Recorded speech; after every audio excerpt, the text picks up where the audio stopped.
Groundhog Day. This is James Corbett of CorbettReport.com. And I'm James Evan Pilato of MediaMonarchy.com. New hybrids unveiled for lab-grown organs. Guess what? They're not going to be for you.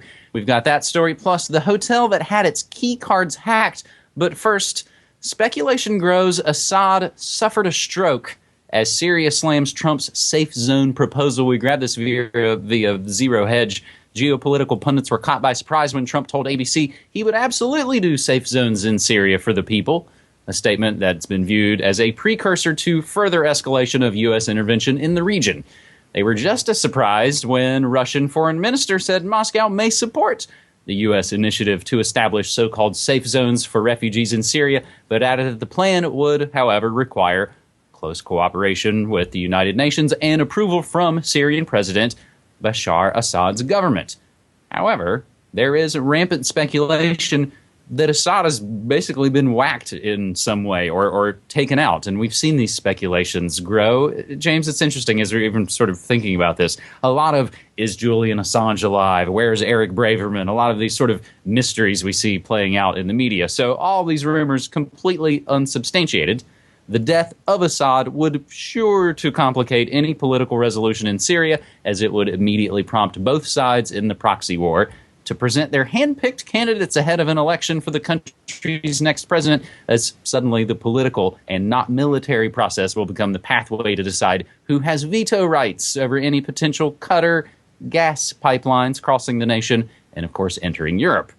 If so, expect Rexon Tillerson to be very busy over the coming months as Syria once again becomes a primary object of U.S. diplomacy in the Middle East. Now, James, we sort of begin this New World Next Week episode 296 with kind of a geopolitical double shot. The other story, both of which actually you've tweeted out, Obama killed 16-year-old American in Yemen. Trump just killed his 8-year-old sister. Now, this story is actually now sort of redeveloping, if you will, due to Trump just choppering over to Dover today to go view the body of a slain Navy SEAL involved in this latest Yemen op. So not a huge surprise, James, that the geopolitical situation is looking like more of the same. Not surprising to me at any rate, and let's not call it an op, let's call it a massacre for what it was. Dozens of civilians dead, including women and children, including that 8-year-old girl. And so all of the people who pretended to care when Obama killed that 16-year-old American boy, the son of Anwar al-Awlaki, who of course himself, that son was not guilty of anything, and people pretended to shed crocodile tears over it. And now they're going to say, well, Trump, he has to do this. It's just collateral damage. And they're going to go along with the script because it doesn't matter. They don't actually care about human lives. They just care about their political football. So for those of us who do care about human lives, no, this isn't surprising. And it is equally reprehensible whether it happens because someone with an R after their name or someone with a D after their name is president of the United States. On the Assad front, it is interesting, and just to clarify, let's make sure that we put this in there. The latest update, Sputnik had a post yesterday, who's trying to kill Syrian President Bashar Assad, that confirms that Assad did appear at a meeting of industrial leaders in Damascus on Tuesday. So he is alive, and he's not suffering from a stroke. But when those types of rumors start getting swirled around, very likely some sort of op and or psyop and or black op in the offing or already underway. And it does beg the question, I mean, that would be the easiest way out of this whole debacle for the US, right? I mean, wouldn't it be easier if Assad just suddenly dropped dead of natural causes? Hey, well, there you go, problem solved, Assad's out of the way. So it does make you wonder. I mean, obviously, one would assume that assassination would be high on the list of things for secret ops in Syria to be doing, or to be trying anyway.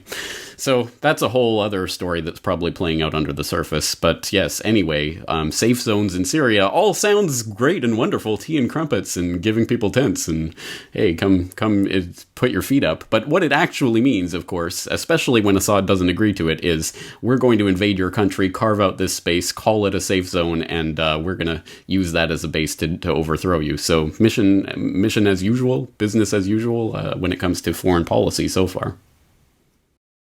So, James, since you're not really pulling any punches there, I'll not pull my punches and go ahead and actually say the joke I was going to say when Trump choppered over to Dover today. I was actually going to joke that he was just checking out and checking on the latest drug shipments coming in from overseas, because, of course, we know that that's how that rolls. It's going to be a little bit more technological on the rest of this New World Next Week episode as we jet on over to Austria. You may have seen the story, Austrian hotels' key cards repeatedly hacked. They were forced to pay a Bitcoin ransom. Now, as is the case in a lot of ways, you dig in, not quite as sensational as guests locked in their rooms as a lot of the headlines from a lot of the news agencies that are pointing all kinds of fingers about fake news. We actually dug in and looked in. It's not quite as sensational as people locked in their rooms. However, an Austrian hotel manager who went public with the fact that he'd been blackmailed 4 times into paying Bitcoin ransom to cybercriminals has been praised now for speaking out. The story of how hackers took control of the hotel's room locks ended up, of course, being reported all over the world. With relatively small amounts of money involved for most businesses that fall victim to the criminals, it's believed that thousands of firms are falling prey to these cyber criminals, but that they prefer to stay silent rather than suffer public embarrassment.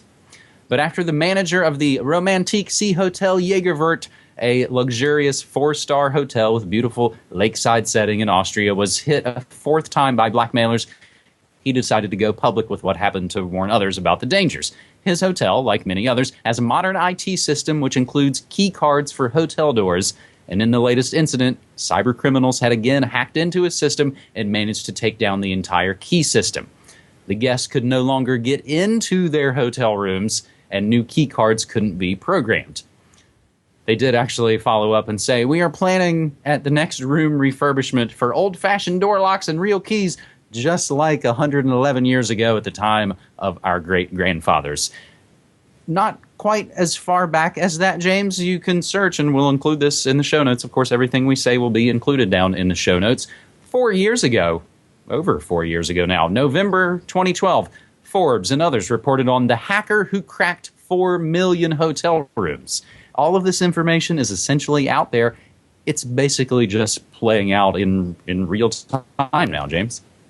It certainly is, isn't it? And I guess there are two solutions, 2 ways you could go to this type of problem, the problem of these hackers hacking into the key system and locking all the doors in the hotel. I guess one would be to go back to physical keys, on a doorknob or whatever, so you don't steal the key, but there you go, an actual physical key to actually get you into the room, which, hey, it's pretty low tech, and it works, and it's not hackable, and it doesn't cost much, and it doesn't, who's upset because they have a key? What's the big deal? Or you could go even higher upgrade, and you could go biometric entry into your hotel room. They'll take your fingerprints when you check in so that only you and your fingerprints can get into the system and blah, blah, blah. I wonder which one's going to be pushed more heavily going forward. Anyway, but the other aspect of this story is, I wonder what they're going to try to demonize with a story like this. So these hackers hack into the system, lock the doors, and demand payment in Bitcoin. Because every time in human history that people have been blackmailed and forced to pay in cash, you saw people immediately saying, it's cash! We have to abolish cash! Or in the olden days, when people used to be blackmailed for gold and silver or whatever, it's gold! We have to get rid of gold off the face of the planet because someone was blackmailed in that currency. Now, of course not. That has never, ever, ever happened in history. But of course, now that it's Bitcoin that's being used as the monetary vehicle for this. Oh my god, a type of thing that we don't have control over. Let's shut it down. Criminals might use it. Terrorists might use it. I think we know how that story goes, and that's obviously where a lot of people are going to try to take this story as well. So, although this story has exceptionally simple through line, an exceptionally simple narrative, replace it with keys.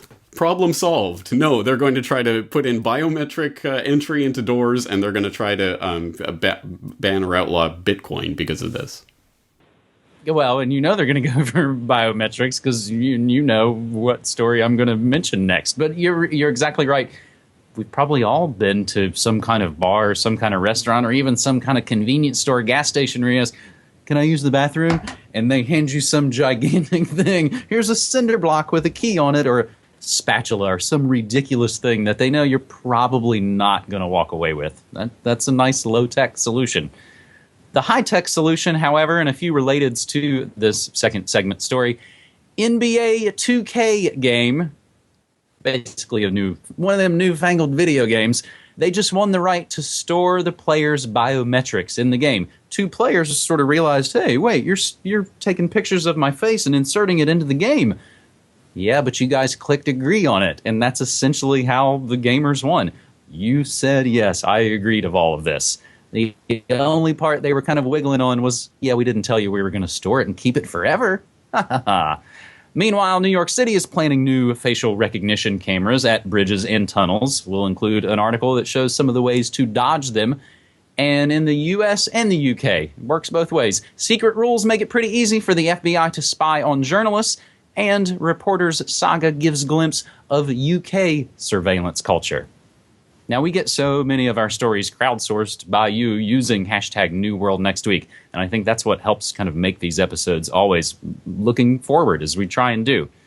I talked about it a little bit this morning on The Morning Monarchy.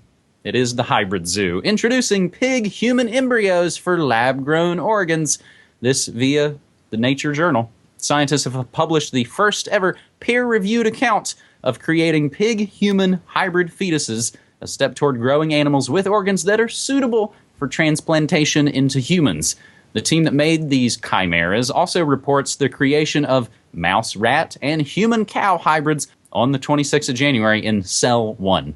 Such modified animals could provide researchers with new models for testing drugs and understanding early human development. And of course, the scientists allowed the human pig chimeras to develop for 3 to 4 weeks before destroying them according to ethics regulations. Now, the Cell 1 is the journal that actually published this research. There is the PDF. It does not appear to be behind the paywall, so we will include that in the show notes. Interspecies chimerism with mammalian pluripotent stem cells. That's right, James.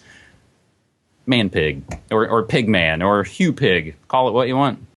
Yeah, I guess that's the big debate that'll happen now. What should we call this monstrosity that we've created? Well, here we go, 2017. Are you all buckled in? Because this is where it's going. And I don't know. This is one of those stories. I don't know what the break is on this. Where is the break on this this particular vehicle? Because it's heading towards the brick wall at 100 miles an hour.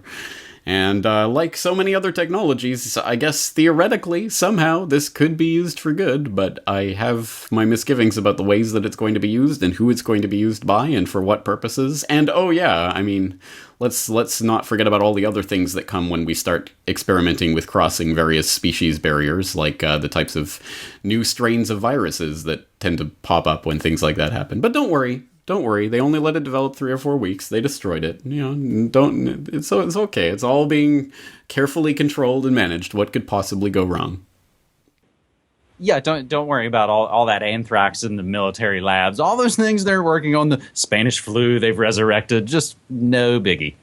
I think another interesting related just to include as we start to wrap up this episode, asking the experts, of course.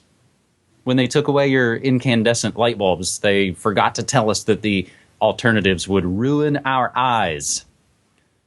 Unfortunately, it's not all bad, or rather, fortunately, it's not all bad. We've got the latest episode of Good News Next Week, which is my sort of spin-off from New World Next Week. Folks might remember back in 2015, you and I, James, both did, we included a good news story in each and every episode of New World Next Week through 2015. So then in 2016, I made it my own kind of spin-off episode, and the latest episode is up, and I call it And the Hits Just Keep On Coming, talking about new vinyl factories opening up. While that might seem like fluffy news, there's also very important news in there about the cannabis revolution and a little bit of pushback from we the people, I suppose. So, James, that is all I got for you there on New World Next Week this week. You know, I think we need to bring back some sort of good news to New World Next Week, because it gets pretty bleak. But, hey, that's the world in 2017, right? And here we are covering it. So, thank you again for 3 stories. Looking forward to next week. All right, buddy. Take care.